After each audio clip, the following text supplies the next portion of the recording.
Okay, so a little bit about the European Union. Okay, now many of you know that I was actually born and raised in Europe, namely in Germany, and the perspective, my perspective is somewhat different from most Americans, probably, but I have to say that I consider, the ostensibly, okay, the European Union was formed initially to, from a market perspective at least, to, get rid of all these internascent nationalistic motivations for warfare in Europe, and we've had quite a bit of that, as you might imagine, going back thousands of years.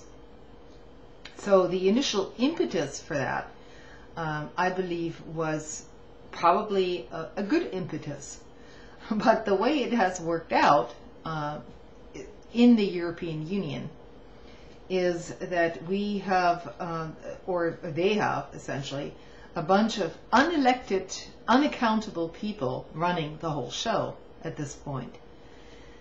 Essentially, the European Union is ruled by banksters or bankers, central bankers, and private corporations at this point, and they're pressuring everyone in Europe to basically follow their needs when the needs of the people, especially after the breakup of the Soviet Union, are basically being completely trashed.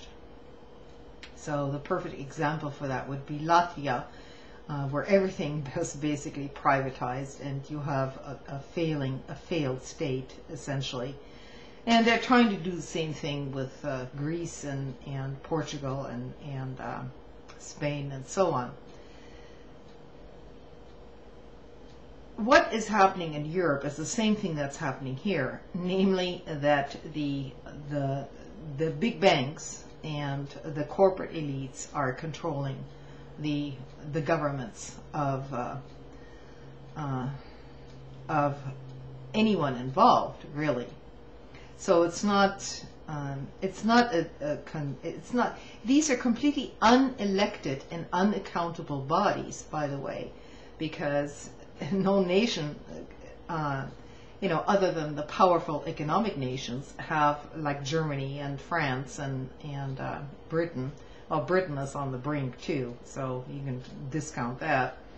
But they're basically calling the shots, and they're dictating everyone, any one of these nations who form a part of the European Union, to follow the same path, which is the bankers' path, which means maximizing profits, which means more globalization, more outsourcing, lowering wages for everyone, lowering expectations for social safety nets, the whole thing. Okay, so it's all a big mess, and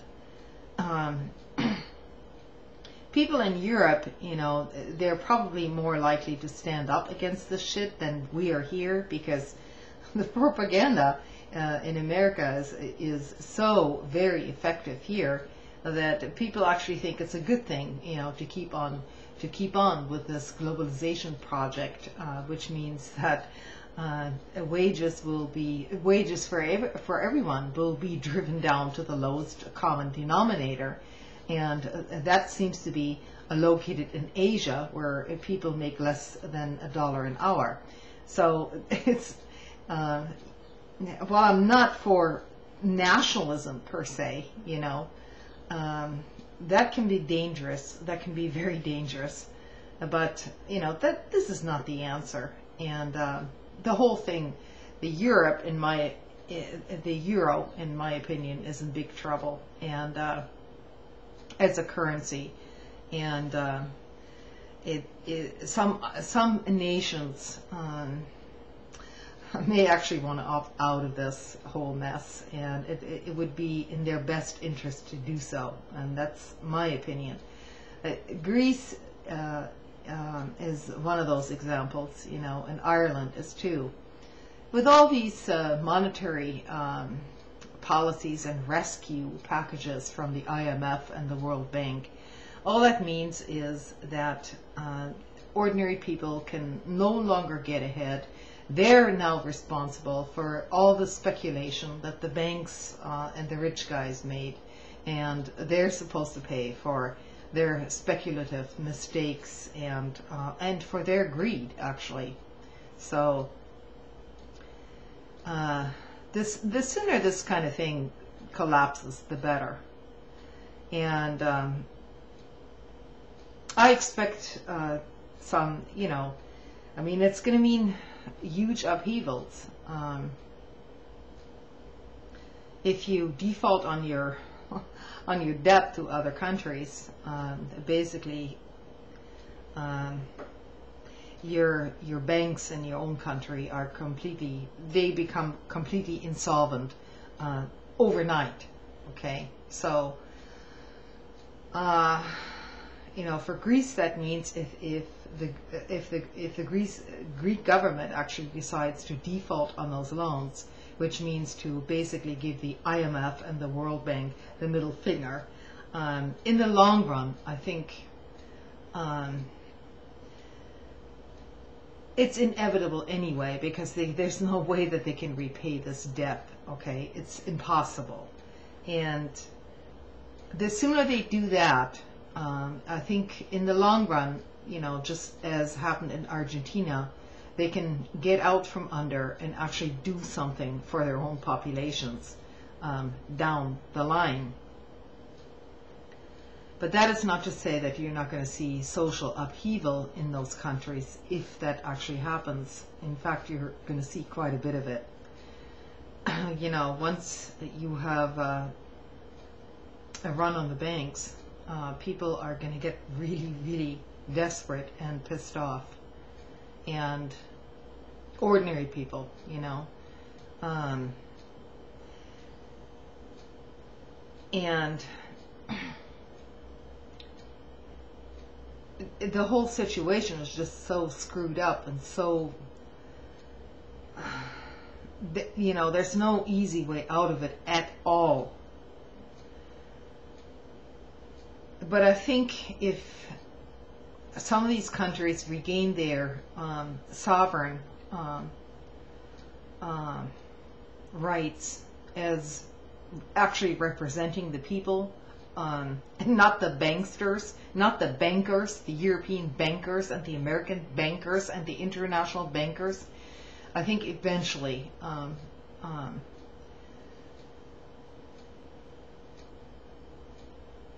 those countries and everyone else would actually be better off in the long run.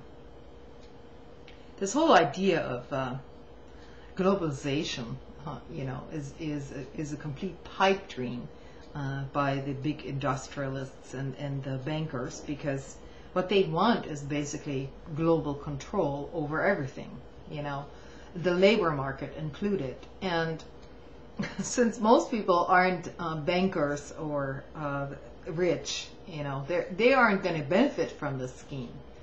I mean, the denominator is constantly being lowered, not upped.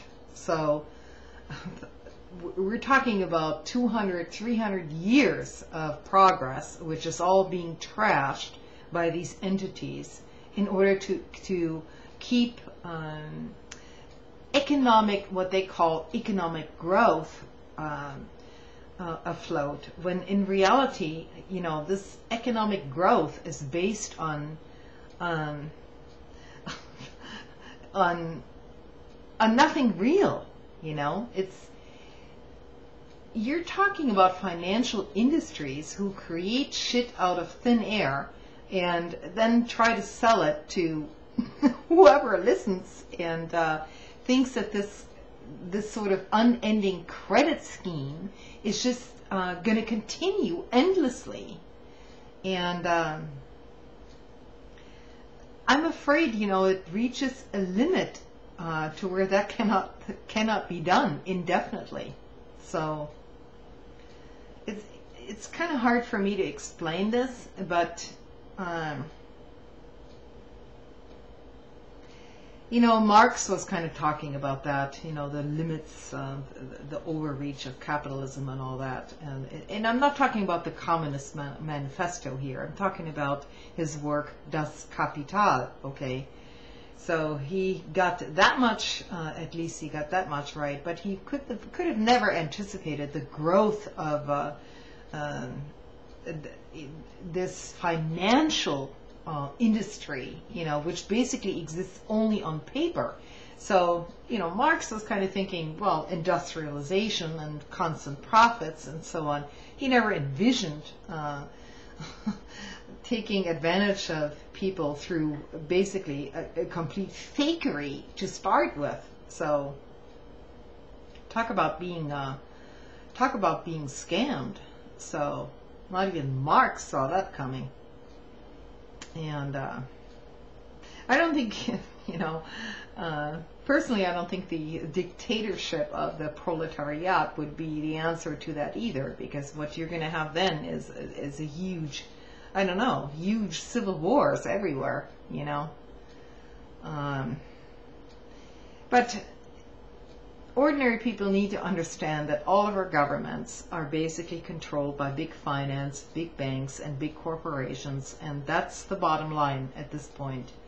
And the only way out of this is through massive grassroots movements which become global. And if they don't go global, then things are just going to keep shifting around and nothing is going to be solved at all. And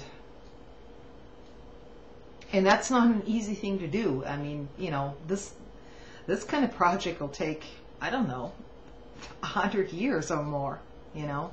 So I'm not thinking short term here. I'm thinking really long term. And it may not ever be solved at this point, because it's gotten to a really ridiculous point to where these power elites have really essentially amassed so much power, including power over your food, over your communications, over virtually everything, that nothing is left untouched. So, as I say, you know, I'm not saying everything is completely hopeless. I mean, if I felt that way, I wouldn't be making videos anymore, for one thing. But it's going to be a very rough road ahead. And we ourselves, people like us who are speaking out, are not going to see the end result of our efforts. Because this is truly long term. And if we're lucky enough, we may survive, you know, for another 40 or 50 years in order to get that message out. But, you know, the way things are going, we may actually not be that lucky. So, just a few words of caution, and I don't want, you know, people's expectations to get too high. This is what we're facing, people, and that's how I'm signing off tonight, because nobody knows what's going to happen. But I think we need to continue working for what we believe in and what we believe is right. Because once we stop doing that, it's the game's over. Done. Completely finished. Good night.